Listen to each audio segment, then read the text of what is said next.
নবীজি সাল্লাল্লাহু আলাইহি ওয়াসাল্লামের যখন ইন্তেকাল হয়ে গেল রে বাজান, নবীজি সাল্লাল্লাহু আলাইহি ওয়াসাল্লামের রওজা মুবারকায় বেলাল থাকতেন। কিন্তু এবারে বলে যেই দেশে আমার নবী নাই ওই দেশে আমি থাকবো না, দামেস্কে চলে গেল এবার বেলাল। কিন্তু স্বপ্নের মধ্যে একদিন বেলাল জানতে পারলো আমার নবী আমাকে ডাকিয়ে বলে, ওরে বেলাল,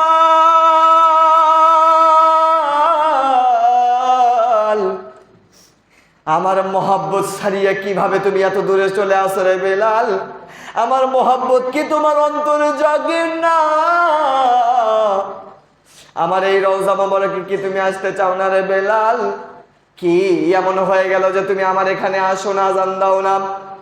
ঘুম ভাঙার পর সকালবেলা দেরি করেন নাই, বেলাল এবার রওনা দিয়েছে, এবার মদিনায় চলে আসলো।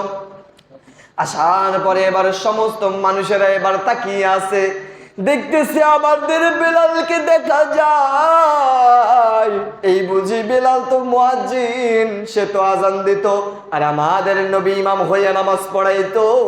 যেহেতু বেলালকে দেখা যায়, হয়তো বেলালের পিছনেই আমাদের নবীজিও আসবে। সুবহানাল্লাহ।